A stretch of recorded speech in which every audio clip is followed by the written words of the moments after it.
Hello, my name is Amy from the Red Wing Public Library.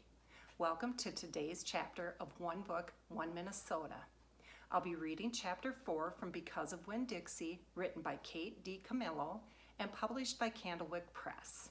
If you're just joining our read-along, you can find us reading the previous chapters of Winn-Dixie on the Red Wing Public Library's Facebook page or on our website, or you can read the book for free online by just checking out the links below. Chapter 4. "One," said the preacher. We were sitting on the couch and Winn-Dixie was sitting between us. Winn-Dixie had already decided that he liked the couch a lot. "One," said the preacher again. Winn-Dixie looked at him kind of hard. "Your mama was funny. She could make just about anybody laugh." "Two," he said.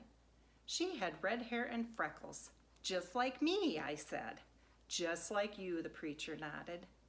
"Three, she liked to plant things. She had a talent for it. She could stick a tire in the ground and grow a car." Winn-Dixie started chewing on his paw, and I tapped him on the head to make him stop. "Four," said the preacher. "She could run fast. If you were racing her, you couldn't ever let her get a head start because she would beat you for sure." "I'm that way too," I said. "Back home in Whatley, I raced Liam Fullerton and beat him, and he said it wasn't fair because boys and girls shouldn't race each other to begin with. I told him he was just a sore loser." The preacher nodded. He was quiet for a minute. "I'm ready for number 5, I told him. "5, he said. "She couldn't cook. She burned everything, including water. She had a hard time opening a can of beans. She couldn't make head nor tails of a piece of meat." 6, the preacher rubbed his nose and looked up at the ceiling. Winn-Dixie looked up too. "Number 6 is that your mama loved a story. She would sit and listen to stories all day long. She loved to be told a story. She especially liked funny ones, stories that made her laugh." The preacher nodded his head like he was agreeing with himself. "What's number 7, I asked. "Let's see," he said. "She knew all the constellations, every planet in the nighttime sky, every last one of them. She could name them and point them out. And she never got tired of looking up at them."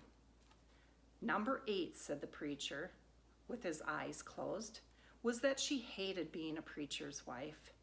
She said she just couldn't stand having the ladies at church judge what she was wearing and what she was cooking and how she was singing. She said it made her feel like a bug under a microscope." Winn-Dixie lay down on the couch. He put his nose in the preacher's lap and his tail in mine. 10, said the preacher. 9, I told him. 9, said the preacher. She drank. She drank beer and whiskey and wine. Sometimes she couldn't stop drinking, and that made me and your mama fight quite a bit. Number 10, he said with a long sigh. Number 10 is that your mama loved you. She loved you so very much. But she left me, I told him. She left us, said the preacher softly. I could see him pulling his old turtle head back into his stupid turtle shell. She packed her bags and left us, and she didn't leave behind one thing. Okay, I said. I got up off the couch. Winn-Dixie hopped off too. Thank you for telling me, I said. I went back to my room and wrote down all 10 things that the preacher had told me. I wrote them down just the way he said them to me so that I wouldn't forget them, and then I read them out loud to Winn-Dixie until I had them memorized. I wanted to know those 10 things inside and out. That way, if my mama ever came back, I could recognize her, and I would be able to grab her and hold on to her tight and not let her get away from me again. Thank you for watching this reading, and I hope you'll join us again.